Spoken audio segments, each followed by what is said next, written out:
Hey guys, and welcome back to the J2O channel. And in today's video, this is part 3 of my mini series that I've been doing over the past couple of days of who will benefit the most off Enzo Maresca's system, who are the winners, who are the losers.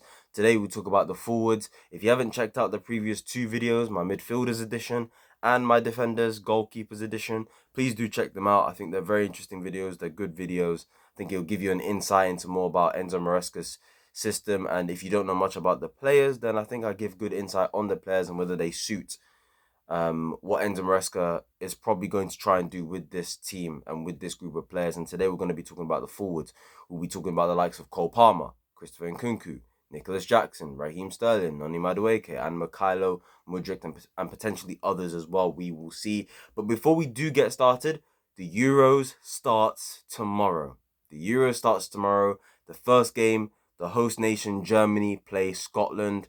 It's going to be a very interesting game. I will be there. I will make a review of the game, and you'll see my thoughts on Germany and how they do play tomorrow.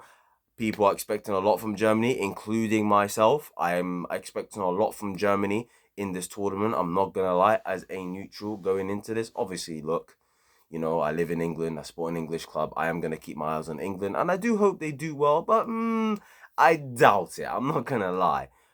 Tomorrow, actually, before the review of the Germany game, hours even before the Germany game starts, I am going to do a predictions video and who I think my winners will be. You'll potentially see my flops. It's like a prediction, like table thing of how I think the groups will go, and then the round of 16, the semi-finals, finals. So I'll be predicting all of that stuff. And yeah, you're going to be seeing all of that, guys. And I think it's going to be a good video. And, it's me giving my opinion on how I think certain teams will do, who will flop, who will go through, who's going to win the whole damn thing. And yeah, I might make a, mini like who will be the top scorer, who will be young player of the tournament, who will be player of the tournament. We'll see though. We will see. But yeah, tomorrow should be a really, really good video. I'm excited. So 2 videos are going to come out tomorrow. One will come out in the early afternoon, I'd like to think.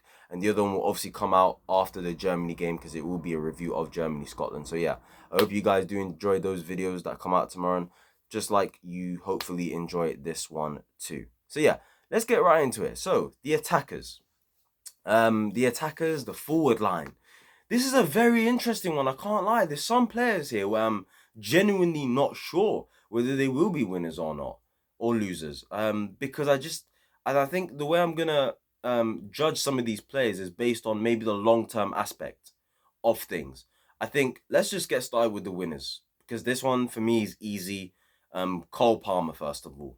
I mean, everyone watching this, you should know who Cole Palmer is. You should know what he's about. The guy is just absolutely brilliant. We bought him for 45 million last year, and rival fans, they trolled us.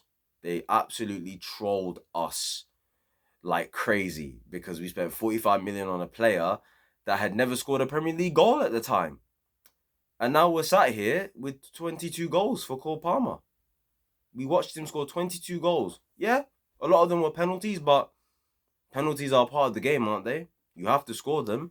They would slander him if he didn't score them. So, and people need to, with penalties, yeah, people need to understand, like, the pressure of penalties. Like, sometimes I may troll Ronaldo for, like, being Penaldo and always scoring penalties. He's a penalty merchant, stuff like that. But, when I think about it, it's just childish, really. It's just childish talk from people. Don't take them seriously, because penalties, it's a big, the pressure is massive. It's huge. It's huge. It's huge. Just watch the Euros. The Euros is coming up, yeah? And I just talked about it earlier. There's going to be a couple penalty shootouts, in my opinion, at the Euros this coming tournament. And trust me, guys, some players are going to fold under pressure. Trust me. Taking penalties is not easy at all. So, players like Palmer, Ronaldo, Neymar, Messi, Mbappe, Harry Kane, all these great penalty takers throughout the years, currently in the past, should get their credit and not be slandered for taking penalties, because it's a massive pressure. But anyway, besides that, Cole Palmer is just a great player. I mean, the brother is just absolutely fantastic. I mean, the way he's just come in at Chelsea and he's absolutely surprised anyone. This is our best player as far as I'm concerned. Based on performances over the last year, this is our best player by far at the moment.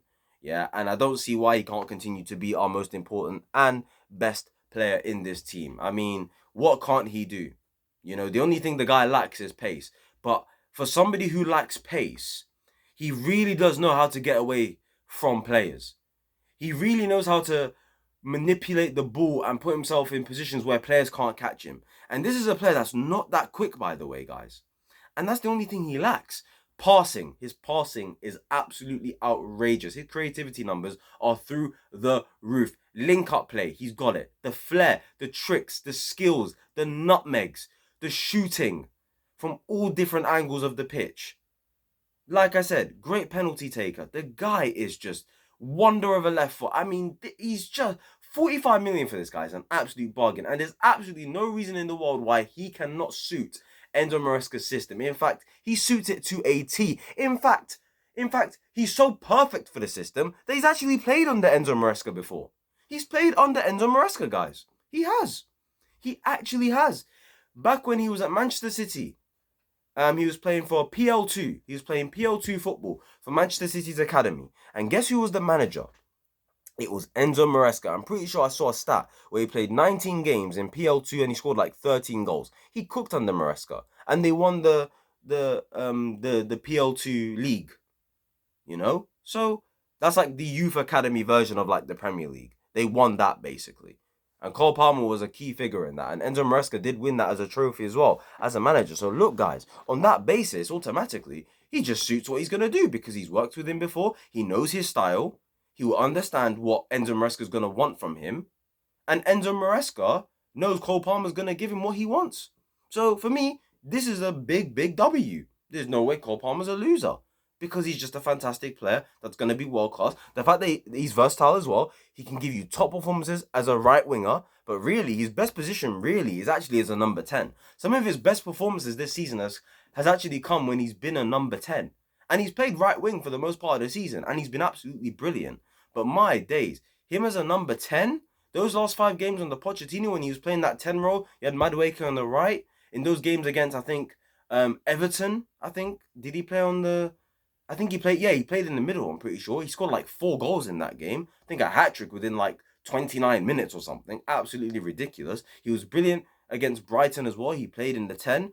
Bro, the guy is going to be a world-class footballer. He's already one of the best players at his age bracket in the world. We have a star here, guys. So yeah, Cole Palmer is a massive W. Nicholas Jackson. I'm going to talk about Nicholas Jackson next. Now, Nicholas Jackson is an interesting player, I must say. I like Nicholas Jackson. I really do. He's somebody that, you know, I think gets a lot of disrespect by rival fans.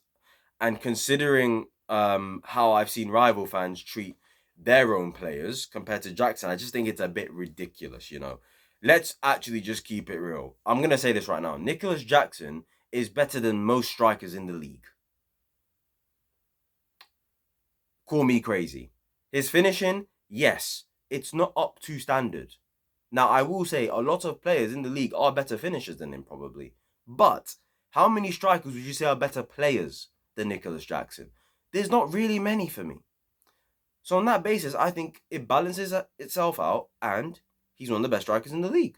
And I think he gets a lot of disrespect from rival fans when he's better than their strikers. And I don't understand. Look, at the end of the day, this man can link up the play. He has a good first touch. He can dribble. He's comfortable on the ball. He's actually a decent passer. You know, one thing I will say about his game is sometimes he rushes into things. That is something he needs to slow down a little bit on. As much as he's good at all those things I just said, he can mess up on those things that I said are his strengths only because he rushes into things just a little too quickly. Sometimes he's a little too eager. That's one thing about Jackson that I will say. Just calm down a little bit. Play your game. You know what you can do. You don't need to rush it. And that's something he seems to do quite a lot. Alongside, obviously, he needs to improve on his finishing because he does get a lot of chances. He did get a lot of chances last season. He missed hella sitters. But there is something there to be worked with. He's only 22 years old. The fact that in terms of link-up play, it's already there. The passing potential, it's already there. Dribbling, it's already there. Players don't take the ball off him much. You know, he's a pretty skinny guy when you look at him physically, but just because he's a skinny guy, boy, that does not mean that he's weak. It doesn't mean it's easy to take the ball off him. Take it from somebody who, throughout my lifetime, I've been a pretty skinny guy throughout my lifetime. Obviously, I've been going gym for a while, for the last year, so I'm bulking up a little bit. I'm a little bit bigger. You can't see it because I'm obviously wearing a pump cover and I got Chelsea on. But my point is, when I was skinny, people couldn't get the ball off me, and I was an attacker. I was a good dribbler, me. When I play football. So, and that's what Jackson is. Like Jackson, he just glides through players with ease, with so much ease. It's just sometimes he will do all the right things, and he just won't make the right decision, or he will rush into a decision, or even sometimes he may take too long to make a decision. But because he's young, and I think those are things you can coach him out of. I believe there's clear potential there. 14 goals in his first season. Like I said, I've already given you all his strengths. I've given you his weaknesses. Overall, he's a winner for me because there's a lot to be happy with Nicholas Jackson for. And I think the things that maybe people are not happy with, I think genuinely with time, he can improve on those things and just be a fantastic striker for us. I would still like us to bring another striker in because look, when you think about the other strikers we have, they're all in losers brackets for me. Armando Broya is in the loser bracket. His profile just doesn't suit the way Maresca wants us to play football, and we're looking to sell him anyway. Datro Fofana, I maybe would like him to get a chance, but I think he's gonna get sold. David Washington, we had him throughout the whole season. Look, at the end of the day, he's going to go on loan, and Poch didn't use him, and he's really young, and he came from the Brazilian league, I'm pretty sure, so he's not clearly ready, so the guy needs a loan at the end of the day. Sesko's decided to stay at Leipzig, so look, at the end of the day, we need a striker. It looks like we're linked to John Duran. I did see something Fabrizio's talk about how John Duran will not happen unless there's players involved in the deal, maybe Conor Gallagher, because Villa want Gallagher, but we'll see what happens on that front. At the end of the day, we clearly need a striker that's going to compete with him. You either get a striker that maybe has the things that Jackson doesn't have, like the instinct and the finishing, the real clinicalness. Like a John Duran has that in his game. I know the games to goal ratio for John Duran's not there, but you got to look at the starts, you got to look at the minutes aspect of it, and I'm looking at profile wise as well. John Duran probably is a better finisher, and he has better instinct, than a Jackson. So you either get someone in that like complements Jackson in terms of, okay, whatever it is Jackson can't do, that player can do. But whatever it is that player can't do, Jackson can do. That way they complement each other. Like a John Duran, similar age bracket, competition would be nice. I don't think development would be ruined for either player in that aspect. Or you get in a striker that, for me, is just experienced and can help and guide Jackson. Like a 6 months ago, I would have said like a Benzema, for example. But I'm talking like a striker that maybe guarantees you goals or something. But it looks like the club want a younger striker, so that's the road we're going down. We'll see what happens on that front. We link to Julian Alvarez and stuff like that, but that is another topic for another day. Transfers will not be talked about anytime soon on this channel. Trust me with that. Or maybe, I'm not quite sure, but we'll see. Anyway, so for me, Jackson is a winner. Christopher Nkunku for me, he is a winner, but he's a weird winner. Because I'm thinking to myself with Nkunku, versatility. I've mentioned how versatility is important for many players in this squad. For defenders, midfielders, I've mentioned how versatility is important. I'm just wondering with Nkunku, because technically the reason why I said he's a winner is because when I look at his profile, technically he's fantastic. He has a good first touch, he can dribble, he can link up the play. He's a very, very good finisher, guys. This guy in front of goal, he's cool, he's calm, he's composed. Oh, he's just brilliant in front of goal. So like all those things, he's got that, and I think Enzo Maresca is going to be happy with that. The reason why I say he's a weird winner is that where on the pitch do we put him? This is my question. Where on the pitch do we put him? Especially if we want to buy a striker. And if we want to buy a striker with the potential opportunity of having Jackson on the left, where do we put Nkunku? Because Mudryk and Sterling are there, who I'll get to those two later. You put him in the 10, but is Cole Palmer going to play there? Because we could get Michael Olise. If we get Olise, so this is my thing. it's like with Nkunku, he's a winner, but it's like, where on the pitch do we put him? Because say we do get that striker to compete with Jackson, say Mudryk and Sterling both do stay, and say we get Olise. All these things are very possible, by the way. I'd say there's an 85% chance that Olise comes to the football club, we get a striker in, Mudryk and Sterling stay. In that case, what do we do with Nkunku? Because I want him in this team, but it's like, how? And for some reason, I don't like him on the left. I think he can play there very well, but it's like, I want to see him in the 10 because that's his best position. But Cole Palmer's best position is the 10. So it's like, what do we do? Do we play them both? Because if we do that, it's like, well, do we drop Jackson? Or do we drop one of Caicedo, Enzo? It's like, it's very interesting. So I'm saying he's a winner because of his strengths, technical ability is great, link up play, he can score goals, he's cool, he's calm, he's composed, he's technically very gifted, press resistant, ball manipulations there, good dribbler as well, can create chances for others, very good player, fantastic player. But it's like, where do we put him?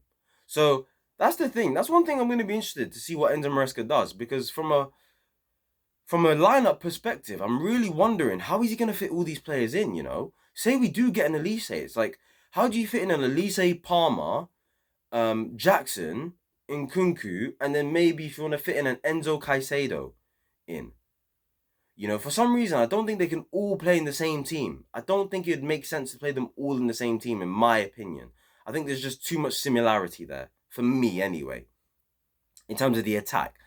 Because I think you always need something different in your attack profile-wise. And I think, yeah, it's interesting, man. But we'll see what happens. He's a winner. He's definitely a winner. He's an absolute baller. I absolutely love him to bits, by the way. Like, when I heard we was linked with him, when I obviously stopped making content for a while, I was so happy. Because I was like, this is a player we have to get. This is a top player here. This is a fantastic player. Top player. So, yeah, I'm very happy with him.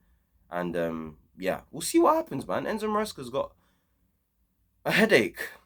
A big headache, in my opinion. So, yeah, we'll see what happens with Christopher Nkunku. Anyway, let's talk about Noni Madueke, Raheem Sterling, and Mudryk. Now, Noni Madueke, for me, would be a winner in this case, but I think he's capable of being a loser just because of the short-term and long-term aspect of we could sell him. I've just seen a report that Newcastle are in for him.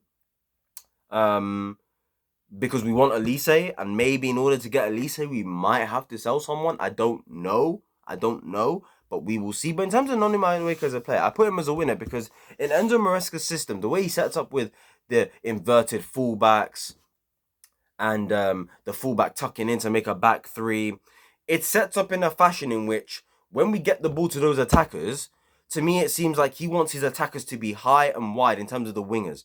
High and wide. Hold the width. Hold the touchline. Touchline. Don't come inside. I want you out wide. And I think that will help players like Noni Madueke.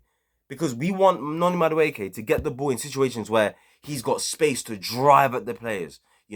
Where he's got situations where, like, he's got space when he gets the ball and he can be 1v1. He's isolated. He's 1v1 with his fullback. When Noni Madueke is 1v1 with his fullback, he's very unpredictable. He can go left, he can go right, he can cross the ball in, he can cut inside and shoot. He's a good creator. He's got a good shot on him as well. Dribbling is decent. I just think one thing he needs to really improve on is his selfishness. He can get really selfish sometimes and just make the wrong decision too many times. It's like when you need to clearly pass the ball, Don't shoot, he shoots, Do you get what I mean? It's a little bit like Sterling, who I'll get to in a minute.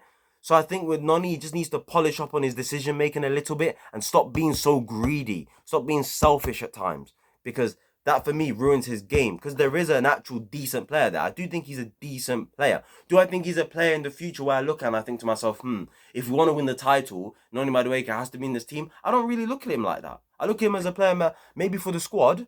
You know what? It's a good asset. It's a good option, in my opinion. So yeah, that's my opinion on Noni Madueke. It's a winner for me because his profile, and I think the way Enzo would want, how he'd want his attackers to be, how he'd want to position his attackers when they get the ball, and what situation he wants his attackers to be in when they receive it. I think Noni Madueke suits that. I think Enzo Maresca wants a situation when we build up and break teams down and, we've cut apart their press and we get the ball high and wide to the wingers, they're isolated and they're 1v1 and they have time to drive and really go at their fullback. Because Noni Madueke is really good at that. So for me, Noni Madueke is a winner. Now, Sterling and Mudryk. I'm going to low-key do these two together. I'm going to say that in terms of whether they're winners and losers, it's up to them. I put it as it's up to them. Now with Sterling in this case, I would normally say Sterling is a loser simply because of the fact that I think he's very frustrating. He's not clinical. He's not that creative. He makes a lot of bad decisions. He hesitates a lot. For me, there's not really one attribute that I look at Sterling and I think it's outstanding. I don't look at it as it's game changing, like I do with Cole Palmer, like I do with Christopher Nkunku, like I do with Caicedo, Enzo, the centre backs, etc.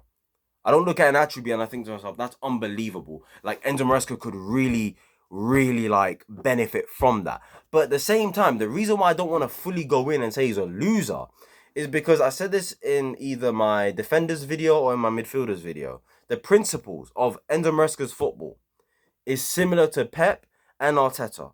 And at the end of the day, Sterling did work under Pep. And Pep got the best out of Sterling. And the fact that for me, Enzo Maresca's principles is similar to Pep's, I think for that reason, Sterling could be a winner in this case because I believe if there's a manager that's capable of getting the best out of Sterling, it isn't Enzo Maresca, simply because his football might allow Sterling to come back to his best in a way. You see the way Pep used him at Manchester City. At Manchester City, when Sterling played he had different roles. And this is why I think Sterling could be a winner in this case. The fact that he's able to, at his best, play to a high level both on the left and the right, I think is something that could benefit him and Enzo Maresca. Just because on the right, he likes to be 1v1, likes to put crosses in. I like Sterling from the right better. I think he performs better on the right. On the left, I think he's a little bit more selfish. I think he's a little bit more hesitant. I don't believe he makes the right decisions, whilst on the right-hand side, I believe he does. But I think the way Pep got the best out of him at City was, at City, it was like, you go on the left wing, we build up from the right, you just lurk around the box and be there for the tap-ins. Sterling did that. When Sterling played on the right and they built it up from the right, they said, Sterling, be unpredictable, go left, right, put crosses in and get assists for the Sanes, the Agueros of this world. And he did that. Now, I believe, like I said, Enzo Maresca's principles, the basics of his football, for me, is similar to Pep Guardiola. So I believe for that reason, maybe Sterling can get a role here under Enzo Maresca. But overall, I'm going to put him in the losers bracket just because I believe he's declining. I don't think he's as good as he used to be. I'm not saying he's not capable of doing the things that Enzo would ask him to do, because I believe he is. But I just think we're in a situation where he's 29 soon. I'm pretty sure he's 29 already. For me, he's declining. And I'd rather just trust the process with the likes of Mudryk and Noni Madueke, unless he goes. Cole Palmer, Elise if he comes in, whoever's going to be on the wings, We've got Kendry Pies coming in next year. Estevar Willian coming in next year as well. Jackson's there. For me, I'd rather just trust the process with the young players and let them make the mistakes. Because Sterling, for me, despite his big age, he kind of still plays like he's a 22-year-old. And for me, you're meant to be established. You're meant to be at your peak. You're meant to be at your powers. For me, he's past his peak. For me, his weaknesses are too big for me to be like, I'm willing to be patient with him. He's 29, man. And he makes far too many mistakes for me. And he has far too many weaknesses for me that a 29-year-old shouldn't have at this level. So for that reason, I'm going to put him in the losers bracket for me. But that's not to say he can't be in the winners bracket, because I actually do believe Enzo Maresca is capable of getting the best out of him again.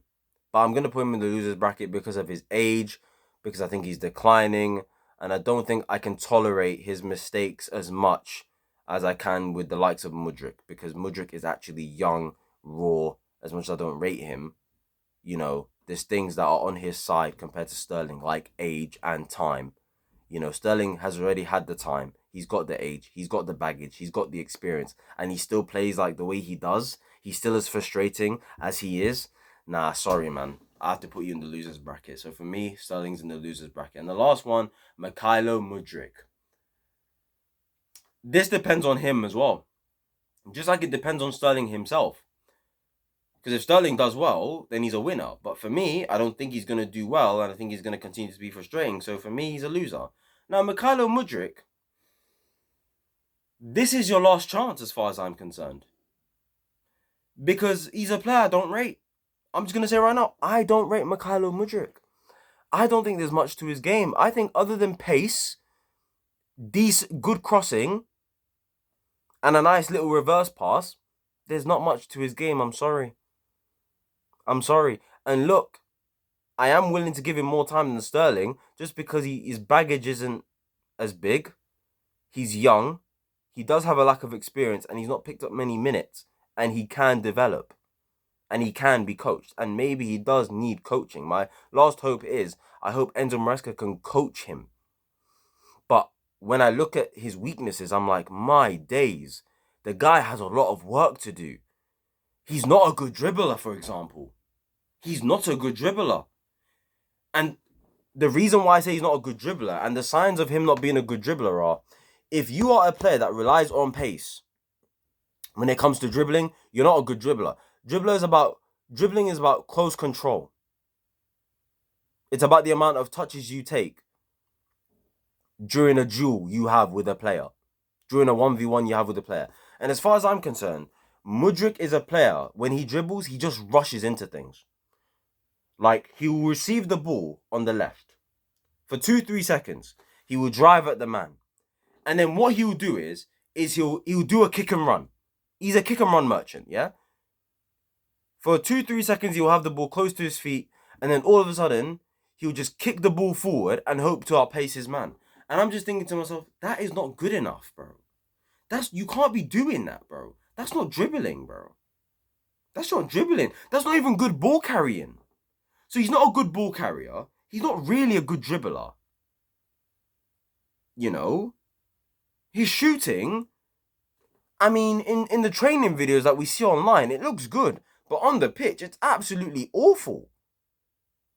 So I just look at Mudryk and I think he's kind of limited in a lot of ways. And I don't think he's good at many things. So it's one of those ones where, like, 88 million and a half spent on him, which is the package. I'm just thinking to myself, boy, it's not looking good, man. Like, you may think I'm being harsh, but I genuinely don't rate the guy. I don't think he's that good. So yeah, I mean, like I said, he's got a nice little reverse pass in him. He's got decent crossing and he's quick. But in terms of dribbling, in terms of close control, in terms of shooting, in terms of, in general, creativity, in terms of decision making. I've said this before on Twitter. He plays like a 16-year-old. He genuinely plays like a 16-year-old. He's a bit too excited. He's a bit too eager. He doesn't calm things down. He doesn't slow things down. And another issue I have with him is his footballing IQ is just not there. It's not there. It's not there. Players that have footballing IQ. Cole Palmer has footballing IQ. So does Nkunku. So does Enzo. So does Caicedo. Mudryk does not have a footballing IQ, guys. The guy is not intelligent. The guy is not intelligent whatsoever. So that's why I'm saying he is going to be a player that's going to be very, very difficult to coach. Very difficult to coach. So good luck to Maresca with him. And as far as I'm concerned now, you had a whole season. Look, he had bright moments at times. And one thing I do feel sorry for him, is the fact that he never got momentum. He never got a run of games. But then at the same time, every time he was given a chance, every time he started a game where people thought, oh my God, he deserves to start, he didn't impress. He didn't do much. He's not impacting the game. You don't feel his impact. No, I'm sorry, man. For me personally, I think he's a loser.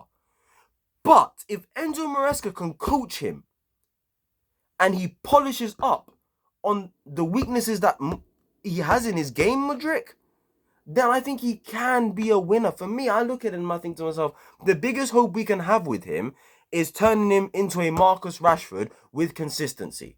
Because Marcus Rashford